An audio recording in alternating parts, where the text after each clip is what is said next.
Assalamualaikum, selamat pagi. Agak kareba pemirsa, seputar iNews Sulsel kembali hadir menyapa Anda. Beragam informasi kami siapkan menemani kebersamaan kita selama kurang lebih 30 menit ke depan. Berikut 3 informasi di antaranya.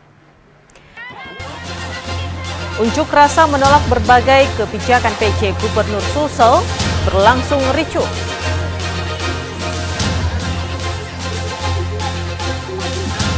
Unjuk rasa menolak uji materi undang-undang terkait batas usia Capres-Cawapres oleh MK berlangsung ricuh.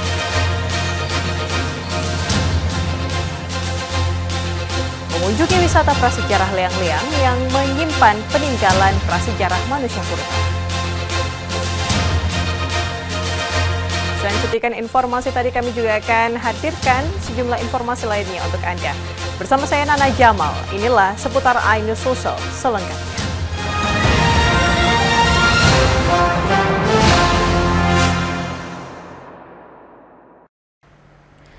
Pemirsa, sebuah gudang yang digunakan sebagai tempat penyimpanan makanan instan di Kota Parepare terbakar pada Senin siang. Api bersumber dari kebakaran lahan di belakang gudang dan merambat masuk hingga membakar tumpukan makanan cepat saji.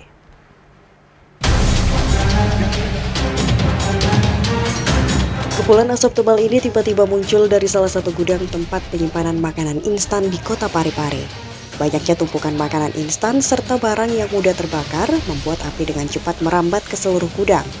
Tebalnya asap kebakaran membuat petugas pemadam kebakaran yang tiba di lokasi sempat kesulitan menembus masuk ke dalam gudang. Api berhasil dipadamkan setelah 4 unit pemadam kebakaran diterjunkan untuk memadamkan api. Penyebab kebakaran bersumber dari bara api lahan yang terbakar tepat berada di belakang gudang. Bara api ini terbang dan masuk ke dalam gudang hingga mengenai barang yang mudah terbakar. Jadi gudang sendiri ini adalah penyimpanan barang expired. Ya.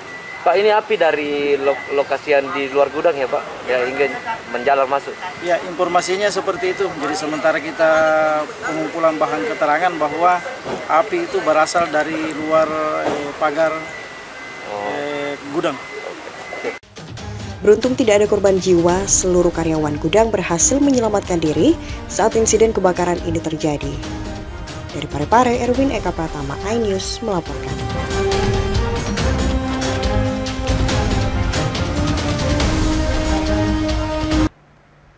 Pemirsa, unjuk rasa menolak berbagai kebijakan PJ Gubernur Sulsel Bahtiar Baharudin di 2 titik di Kota Makassar berlangsung ricuh.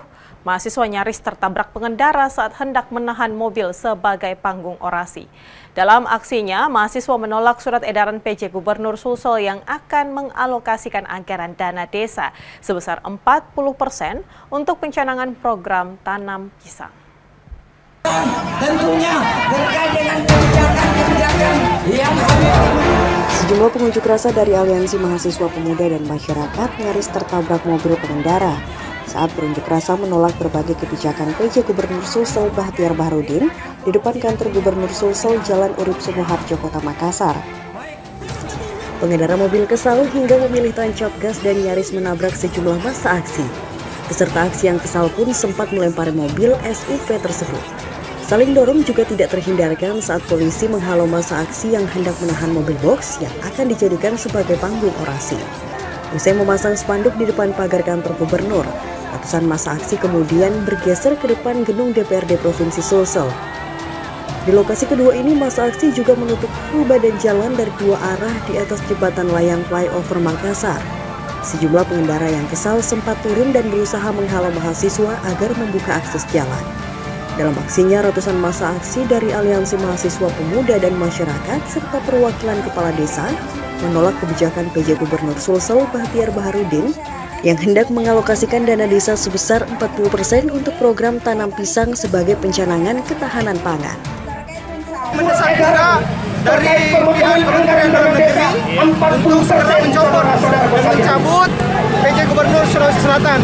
Kemudian yang kedua, kami juga dari Aliansi Masyarakat Sulsel bersama dengan aksi gabungan mahasiswa Sulawesi Selatan kemudian menolak seluruh program pemerintah Provinsi Sulawesi Selatan dalam hal ini proses pembudayaan pisang dan menggunakan anggaran dengan 40%. Dari Makassar, Yolyosvin iNews melaporkan.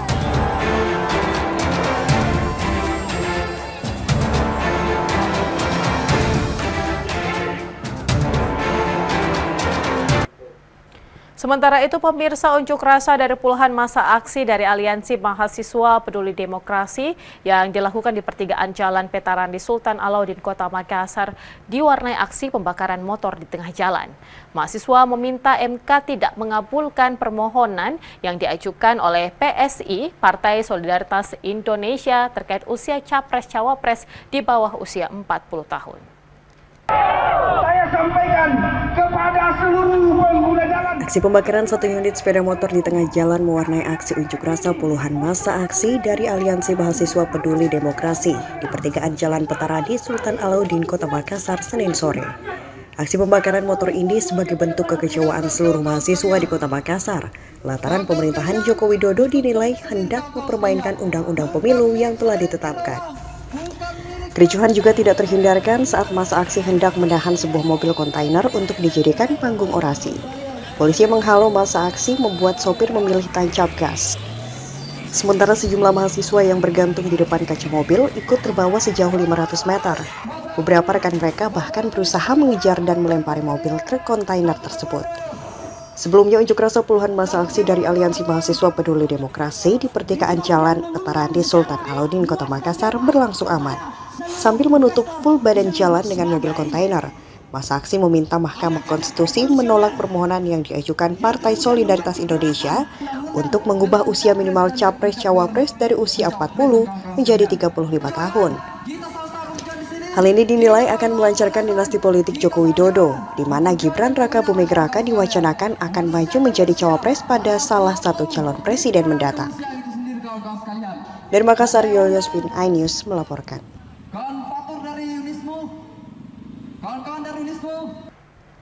Terkait unjuk rasa menolak uji materi undang-undang terkait batas usia Capres-Cawapres oleh Mahkamah Konstitusi berujung ricuh.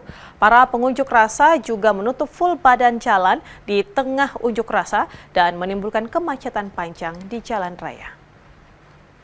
Itu kemudian diselingi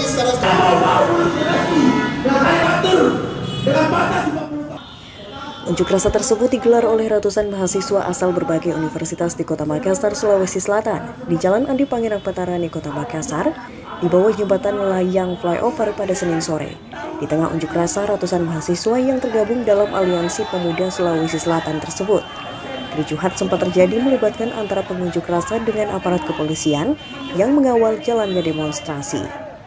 Kericuhan bermula saat ratusan mahasiswa yang menyampaikan aspirasi menolak uji materi terhadap pasal 169 huruf Q Undang-Undang Nomor 7 Tahun 2017 tentang pemilihan umum terkait batas usia Capres-Cawapres dihalau oleh polisi saat para mahasiswa hendak menyandra mobil box untuk dijadikan panggung orasi.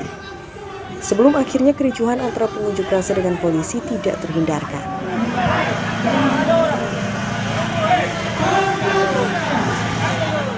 Selain terlibat kericuhan, ratusan pengunjuk rasa tersebut juga melakukan aksi pemalangan badan jalan hingga menimbulkan kemacetan panjang di tengah unjuk rasa. Bahkan di antara pengunjuk rasa nekat membakar becak motor atau bentor yang mereka bawa sebagai bentuk kekecewaan terhadap pemerintah.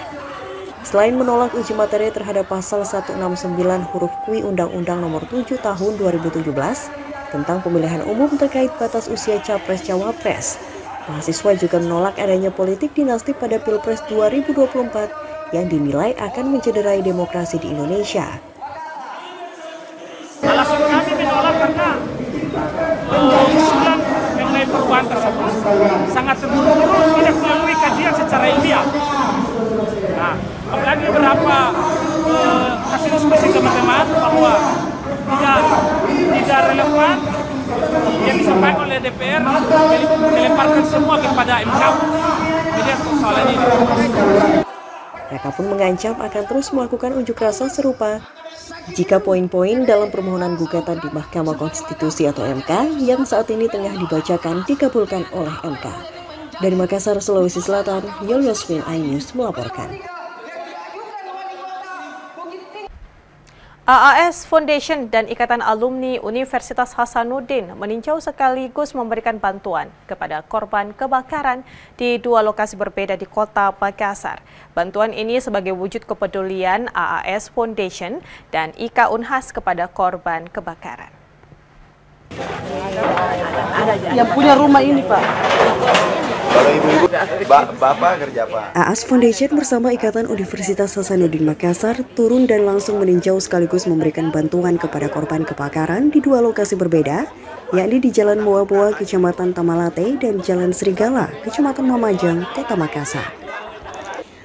Puluhan kepala keluarga yang rumahnya terbakar menerima langsung bantuan dari Andi Amran Sulaiman. Bantuan yang diberikan berupa beras 20 karung berisi 100 kg, 10 karung gula pasir berisi 100 kg, dan puluhan kardus mie instan. Bantuan kepada yang kena musibah. Yang kena musibah ini adalah ujian, bagi yang tidak kena juga ujian. Ujiannya yang kena musibah adalah itu karena dia kehilangan barang-barang. Ujiannya bagi yang tidak kena adalah ini adalah jembatan untuk silaturahmi, jembatan untuk beramal, jembatan untuk berbuat baik. Nah, jadi dua-duanya kena ujian. Yang tidak kena musibah itu adalah ujian juga, yang kena juga ujian. Pak, total bantuan yang diserahkan untuk dua lokasi yang didatangi? Aku tidak hafal, tapi kemarin yang saya terima ada 20 karung beras, 10 karung gula, karena gula itu kita pabrik sendiri. Makanya itu bagusnya kalau ada pabrik gula sendiri. Kalau ada masalah langsung kita kirim. Nah, kemudian ada Indomie, macam-macam. Tetapi yang terpenting adalah ini adalah saling membantu, mengulurkan tangan manakala saudara kita kena musibah. Bentuk kepedulian kita itu bukan dari nilainya saja, tapi adalah ini nilai ibadahnya, keikhlasannya, kita saling bahu-membahu, saling membantu. Bantuan tersebut cukup untuk menunjang hidup korban kebakaran selama 3 bulan ke depan. Dan kami dari AAS Foundation saat ini dibantu AAS Community, IKA Unhas menyalurkan bantuan. Kita melebur dalam perbedaan dan selalu bahu-membahu saling membantu. Berapa rumah yang terbakar sih masuk rumah tak? Ini anak.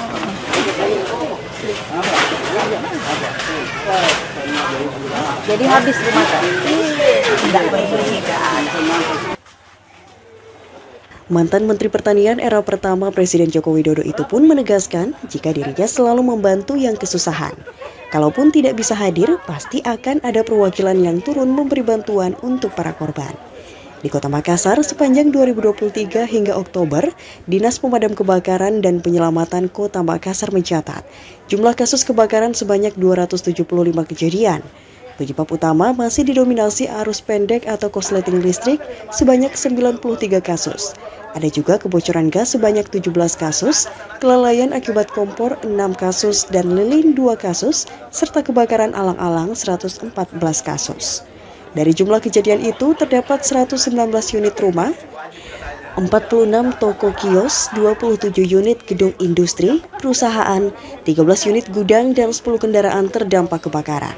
Sementara jumlah korban terdampak musibah kebakaran sebanyak 432 jiwa dengan 189 kepala keluarga dan korban luka 20 orang. Luas area terbakar total 18.510 meter persegi dengan kerugian material ditaksir mencapai 16,8 miliar lebih. Dari Makassar, Fadli iNews melaporkan.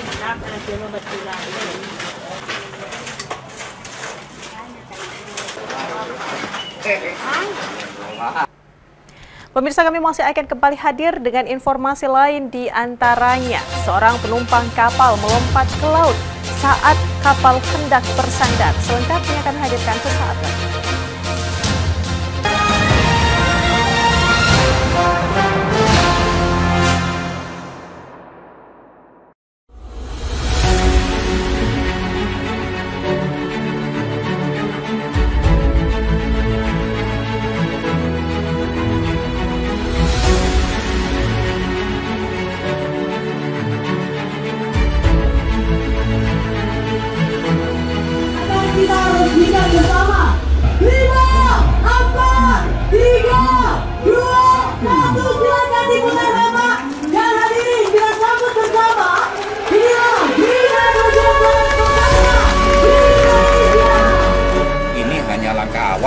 nanti harus di skill things up di tingkat nasional. Di pembangkit PLTGU Muara Karang ini kapasitas produksi hidrogennya adalah 51 ton, tetapi yang dipakai hanya 8 ton. Artinya apa? 43 ton itu selama ini adalah kapasitas yang memang tidak pernah digunakan. Nah, dengan adanya program dari Kementerian SDM dengan PLN bersama ini, maka 43 ton yang idle ini berhasil bisa dimanfaatkan. Setara dengan 15.000 km jarak tempuh mobil. Strategi untuk transisi energi ini bukan monolitik tapi multilateral. Seluruh alternatif, seluruh kemungkinan senarius itu kita pertimbangkan dan kita jajaki sehingga transisi energi ini bisa berjalan dengan lancar. Alhamdulillah hari ini Indonesia masuk ke era produksi green hydrogen. Itu yang paling penting, yang tadinya nggak kita sangka gitu, karena dengan menggunakan potensi yang ada dimodifikasi ya, akhirnya digabungkan dengan antara solar dengan REC menjadi produksi hidrogen. Tentunya kami sangat menyambut baik ya, karena hidrogen memang satu hal yang penting dan terutama green hydrogen satu bahan bakar baru yang penting yang juga kita bahas dalam RUU energi baru dan energi terbarukan. Inovasi seperti ini sebenarnya yang benar-benar kami kasih nilai tinggi lah gitu, value-nya gitu loh. Dan tiba-tiba dalam waktu sekilat kita sudah bisa produksi green hydrogen. Dan tentunya ini yang tadi saya katakan cara tercepat.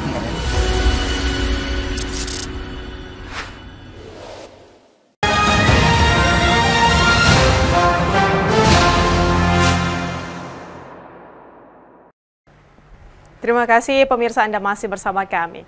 Pemirsa, seorang penumpang kapal melompat ke laut saat kapal hendak bersandar di Pelabuhan Nusantara, Kota Parepare, Sulawesi Selatan. Penumpang kapal ini nekat melompat setelah mendengar suara minta tolong.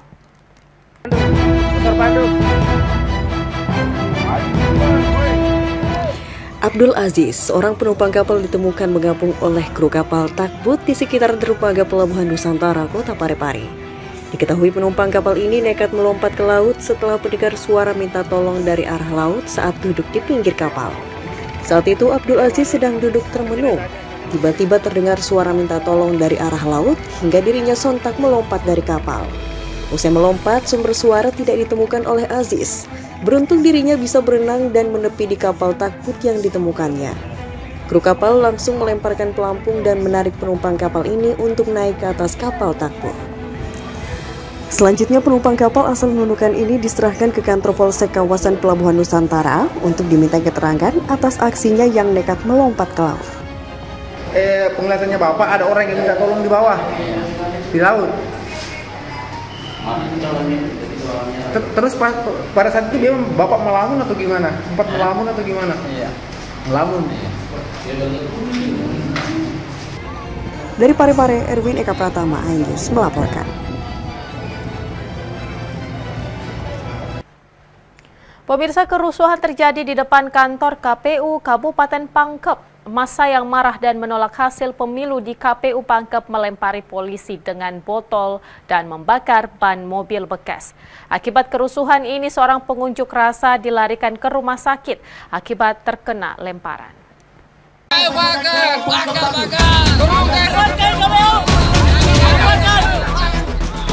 Aksi protes keras di depan kantor Komisi Pemilihan Umum Kabupaten Pangkep, puluhan massa yang tidak terima dengan hasil pemilihan umum 2024 itu melakukan aksi demonstrasi yang awalnya berlangsung damai tiba-tiba ricuh. Massa yang marah melempar botol dan barang-barang lainnya ke arah polisi, hingga bentrokan tidak terhindarkan antara massa dan pihak kepolisian. Situasi yang semakin memanas mengakibatkan aksi dorong yang dilakukan massa bersama kepolisian. Bahkan suasana di sekitar kantor KPU sempat mencekam lantaran keributan yang sudah tidak terhindarkan. Kondisi di lapangan semakin panas. Massa mulai anarkis dengan melakukan pembakaran ban serta melakukan pelemparan benda ke arah petugas keamanan yang sedang berjaga. Polisi terpaksa mengambil tindakan menyemprotkan air dari mobil water cannon dan melepaskan tembakan gas air mata ke arah massa. Namun, massa semakin brutal dan tidak dapat terkendalikan. Akibat bentrokan ini, seorang pengunjuk rasa harus dilarikan ke rumah sakit akibat terkena lemparan, dan beberapa massa diamankan polisi. Situasi yang mencekam ini bukan kejadian yang sebenarnya, melainkan rangkaian simulasi sistem pengamanan kota menjelang pemilu 2024. Simulasi sebagai pembuktian bahwa Polres Pangkep siap mengawal pemilu 2024.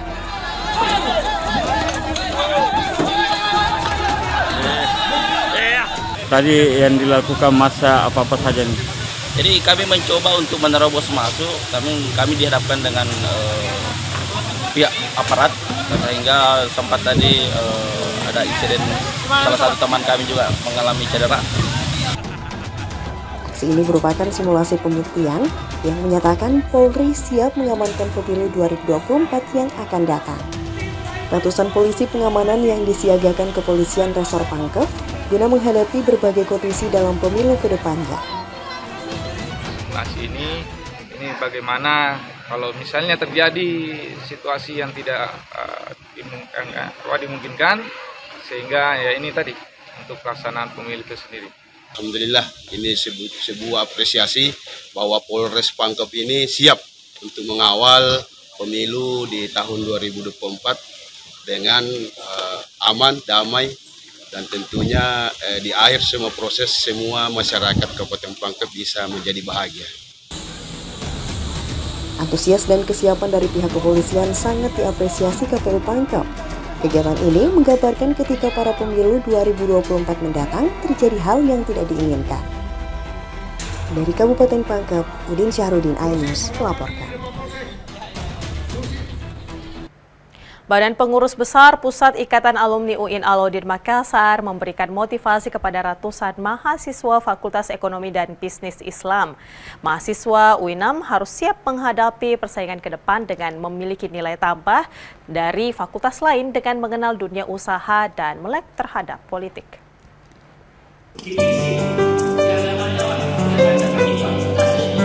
Hal tersebut disampaikan Ketua Umum BPP Ikatan Alumni UIN Alauddin Makassar Idrus Marham saat berbicara di depan ratusan mahasiswa, Rektor UINAM Profesor Hamdan Juhanis dan segenap sivitas akademika Fakultas Ekonomi dan Bisnis Islam FEBI di Kampus 2 Samata Gua, Senin 16 Oktober.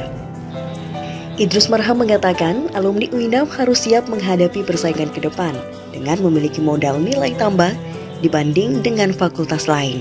Tidak cukup dengan mata kuliah, harus ada praktek komunikasi dengan dunia usaha dan mengajak kepada seluruh alumni FEBI untuk tidak tabu terhadap politik. Islam sebagai agama terakhir yang salah satu cirinya adalah komprehensif, mencakup segala aspek kehidupan manusia, termasuk masalah politik. Jadi dalam konsep Islam, politik adalah merupakan bagian daripada ajaran Islam. Dan oleh karena itu berpolitik adalah melaksanakan ajaran Islam itu sendiri. Idrus menambahkan dalam mengajarkan ajaran Islam tidak boleh setengah-setengah, namun harus menjadi garda terdepan dalam menciptakan suasana politik yang sejuk. Kepada seluruh IKFEBI UIN Alauddin Makassar untuk siap berkompetisi secara sehat dengan beradu gagasan dan konsep, dan skill yang menjadi sebuah keharusan. Tidak hanya didapatkan di bangku kuliah, tetapi di luar kampus. Dari Makassar, Tim Liputan iNews melaporkan.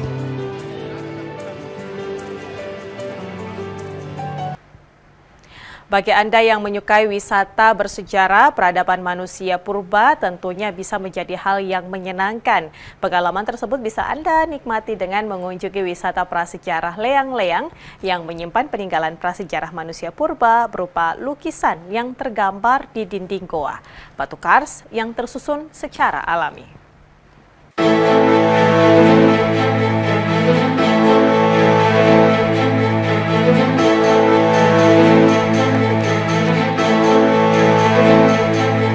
Inilah lukisan telapak tangan manusia dan babi rusa yang diperkirakan telah berusia mencapai ribuan tahun sebelum Masehi yang menempel di dinding gua saat berkunjung ke wisata prasejarah Leang-Leang di kawasan Taman Nasional Bantimurung, Bulu Saraung, Kabupaten Paro, Sulawesi Selatan. Dari lukisan inilah bukti prasejarah manusia purba di masa lalu telah mengenal nama jasa seni rupa. Sehingga tempat wisata ini bisa menjadi alternatif wisata edukasi saat berlibur bersama keluarga sambil mempelajari tentang kehidupan purba masa lampau. Selain gua-gua bersejarah, pengunjung juga dapat menikmati panorama yang alami berupa hamparan rumput hijau dengan batuan kars berbagai bentuk dan ukuran. Serta fasilitas taman dilengkapi dengan jalan setapak yang dapat digunakan pengunjung untuk menjelajah di area tersebut. Bahkan wisata prasejarah layang-layang ini juga dikunjungi sejumlah pengunjung dari luar Sulawesi Selatan dan berbagai turis dari mancanegara yang ingin mengetahui kehidupan manusia purba di masa lampau. Kalau menarik karena Gua Layang-Layang ini kan merupakan suatu sejarah ya, sejarah prasejarah yang mana saya adalah lulusan seni rupa. Ini cerita yang telah lama saya pelajari, yang saya sudah pernah saya kenal ya, tapi baru kali ini mengunjungi bentuk aslinya, ternyata seperti ini gitu. Karena selama berapa puluhan tahun yang lewat saya belajar ini adalah dasar dari kita berseni rupa. Nah, ini katanya kan tempat prasejarah tertua, dan juga di sini ada peninggalan-peninggalan purba tertua di Indonesia. Jadi itulah mengapa kita merasa tertarik dan penasaran terhadap peninggalan-peninggalan ini dan artefak yang ada di layang-layang objek wisata ini. Dari sekian ini, Mbak, apa yang kita lihat paling menarik di tempat paling menarik itu tanda-tanda bahwa keberadaan makhluk purba itu yang di dinding-dinding gua. Dinding gua. Ya. Istimewa atau sangat istimewa, dan ini merupakan satu pariwisata yang perlu sangat dikembangkan sekali gitu untuk menjadi objek wisata yang unik dari Maros. Iya. Kalau di sini ada sejarah tertua ini seperti telapak tangan yang ada di atas itu, lalu kemudian ada sejarah lain yang memang sudah dianggap bahwa ini adalah suatu tempat budaya yang memang harus dipelihara, harus dijaga dengan baik. Karena kenapa? Ini bagian daripada khas yang harus kita jaga di Indonesia, dan lebih khusus di Maros ini, dan lebih khusus lagi di Kecamatan Bantimurung. Di Bantimurung ada beberapa gua-gua yang harus kita jaga dengan baik. Itu kalau untuk masuk sini tarifnya berapa biasanya? Iya, kalau tarifnya masuk di sini kalau masyarakat biasa yang umum itu masih 15.000. Tapi kalau turis atau dari negara-negara lain itu di atasnya itu. Ya. Taman Wisata Prasejarah Layang-Layang juga memiliki sebuah museum yang disimpan berbagai jenis benda peninggalan purbakala, mulai dari lukisan, alat perkakas yang terbuat dari batu, hingga senjata berburu berupa panah. Sementara itu, untuk harga tiket masuk di wisata tersebut, pengunjung hanya dikenakan biaya sekitar Rp15.000 untuk pengunjung umum. Sedangkan pengunjung mancanegara dikenakan biaya Rp20.000. Dari Kabupaten Maros, Sulawesi Selatan, Wahyu Ruslan, iNews melaporkan.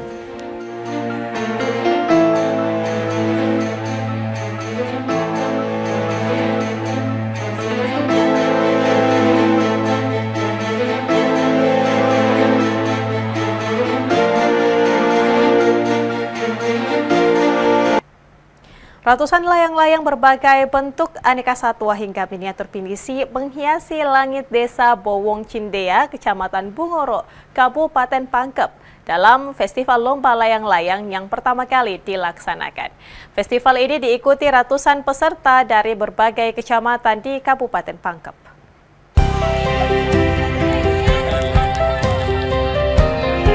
Warna-warni layang-layang mewarnai langit Bowong Cindea, Kabupaten Pangkep. Tidak hanya warnanya yang mencolok, bentuk layangannya pun juga unik.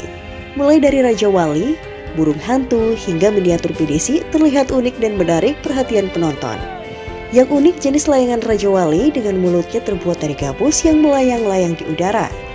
Ada 4 kelas kategori layangan yang masuk dalam perlombaan, mulai dari layangan merak, pinisi, BT-BT, hingga layangan bebas kreasi.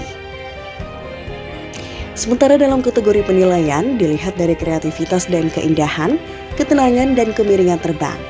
Selain menerbangkan layang-layang, kemampuan baca arah angin pun wajib dikuasai para peserta untuk menerbangkan karya layang-layangnya. Sebanyak 170 peserta yang ikut dalam festival lomba layang-layang yang diprakarsai oleh pemerintah Desa Bowong Cindea dan dibantu panitia dari BUMDes serta pemuda Pansibas. Ini modelnya model apa kita buat? Finisi. Model finisi. Sudah terbang ini, Pak? Iya. Sudah terbang? Iya, alhamdulillah sudah terbang. Bagus. Pengertiannya berapa hari, Pak? Pekerjaan pas mau ke sini baru jadi. Jadi. Iya. Itu makan berapa hari? bahkan 2 hari. 2 hari. Ada kesulitan tidak Pak dalam membuat ini? Sangat kesulitan karena sayapnya merasa kesulitan. Ini jenis lain-lainnya apa nih Pak namanya? Raja Wali ya Pak. Tadi sudah terbang ya Pak? Ya sudah terbang, sudah tes. Mungkin ada kelolosan di kontes. Ya Pak. Kegiatan ini dilaksanakan untuk melakukan uji coba peserta dalam mengikuti Lomba Festival Layang-Layang. Sebelum melaksanakan kembali Lomba Festival Layang-Layang di bulan Agustus 2024 mendatang, dan di samping mendatangkan keuntungan bagi pelaku UMKM, juga menjadi sarana hiburan masyarakat sekitar.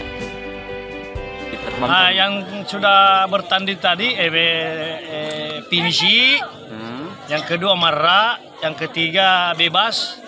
Bebas kayak inilah yang terbang ini bebas dengan BT-BT. Jadi mungkin besok hari Minggu itu sudah final. Ya, sudah final karena kita peserta ini 170 peserta dari segala penjuru, ya mungkin dari Alibone, Pangke, Pelabakang ada, dari Padang-Padangnya pun posisi ada, bahkan ada dari pulau. Dari Kabupaten Pangkep, Udin Syahrudin, iNews melaporkan.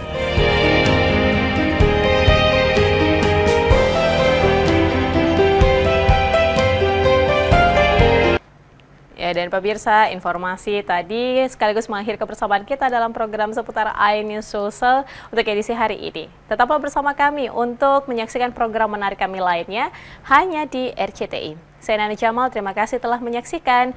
Jaga selalu kesehatan Anda. Sampai jumpa. Salam kita pada salama.